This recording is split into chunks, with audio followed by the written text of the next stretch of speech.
Facebook লাইভে এসে আওয়ামী লীগের কর্মী সমর্থকদের নিয়ে বিরূপ মন্তব্য করার ঘটনায় সঙ্গীত শিল্পী ইলিয়াস হোসেনের দায়ের করা মামলায় ডাকসুর সাবেক ভিপি নুরুল হক নূরের বিরুদ্ধে অভিযোগপত্র দাখিল করেছে মামলার তদন্ত সংস্থা ডিবির সাইবার অ্যান্ড স্পেশাল ক্রাইম বিভাগ। অভিযোগপত্রে নূরকে পলাতক দেখিয়ে গ্রেপ্তারি পরোয়ানা জারির আবেদন করেছেন মামলার তদন্ত কর্মকর্তা সাইবার অ্যান্ড স্পেশাল ক্রাইম বিভাগের পরিদর্শক মোহাম্মদ সাইফুল ইসলাম। আজ সোমবার আদালতের পল্টন থানার সাধারণ নিবন্ধন কর্মকর্তা উপপরিদর্শক শাহ আলম বিষয়টি নিশ্চিত করেছেন।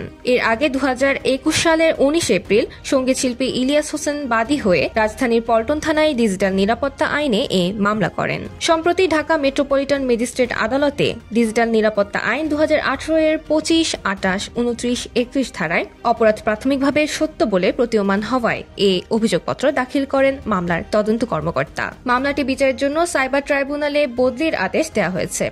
মামলার পরবর্তী বিচারিক কার্যক্রম সেখানে অনুষ্ঠিত হবে। মামলার অভিযোগপত্রে তদন্তকারী কর্মকর্তা উল্লেখ করেন, আসামি নুরুল হক নূর 2021 সালের 14 এপ্রিল সামাজিক যোগাযোগ মাধ্যম ফেসবুকে লাইভে আসেন। আওয়ামী লীগের নেতাকর্মীদের উদ্দেশ্য করে আক্রমণাত্মক, মিথ্যা, মানহানিকর, উস্কানিমূলক বক্তব্য দেন। তিনি দেশের সামগ্রিক আইন শৃঙ্খলার অবনতি, বিভিন্ন সম্প্রদায় ও শ্রেণীর মধ্যে শত্রুতা, বিদ্বেষ ও ঘৃণা সৃষ্টি করা, সাম্প্রদায়িক সম্প্রীতি বিনষ্ট করা সহ অস্থিরতা ও বিশৃঙ্খলা সৃষ্টির চেষ্টা করেন।